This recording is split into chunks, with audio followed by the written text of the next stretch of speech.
Investment Officer of PIMCO. Bill, good to see you. Thank you, Aaron. And Bill, I have said that I'm not really being facetious in saying we've got dueling financial capitals here, and now, obviously, in the Washington Post is where you chose to put your op-ed, not the Wall Street Journal, and your title, How Main Street Will Profit. I assume you picked this paper and this audience because you're trying to help Congress sell this to their constituents, right?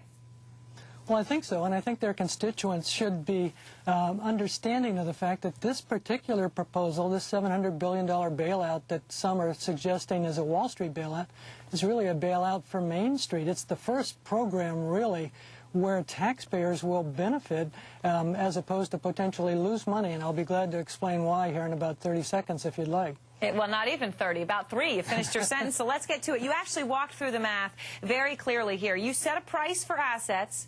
And then so let's start with that, because no one else has been able to do it. So let's go here.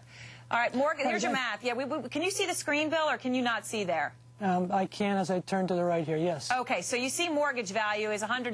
Let's say you got a house for $100, but now everyone's really worried you're not going to pay your mortgage, so it's only worth, well, that's your price there, right? 65? Yes, yes.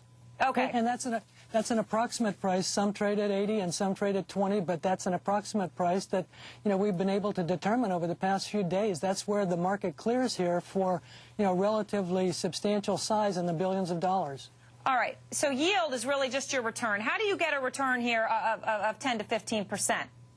Gross. Well, under relatively conservative assumptions, for instance, all of these bonds, these subprime mortgages that are being bought have coupons, and yes, they have foreclosures, and yes, they have recovery values, but we have estimated in terms of market value that at 65 cents on the dollar, and with, for instance, a foreclosure rate of at least 20% and a recovery value of 40%, that means a home that was originally valued at 100 cents on a dollar now only returns 40 cents. So these are conservative assumptions. So if bought here with a standard coupon at 65 cents on the dollar, the government, the Treasury, will be earning returns of 10 to 15%. And your checklist, Aaron, suggested, equity participation. This is an equity participation. The government will own these outright in terms of an equity participation, and they will earn equity returns. Just one last point in terms of numbers.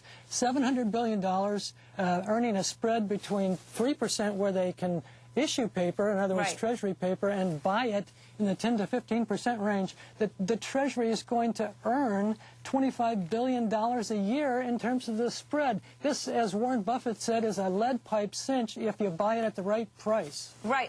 Okay, so say we would pay 65 cents, that's your magic number. Assuming you're right on your conservative assumptions, government makes 10 to 15%. Now, as we all know, it's taxpayer money that we don't have right now, so we go out and borrow it. Even after we pay off that debt, that's where you get to the bottom line, which is the return rate for the American taxpayer is each of you puts in $3,000, and you're going to make 7 to 8% on that money. That bill might convince lawmakers to agree to this.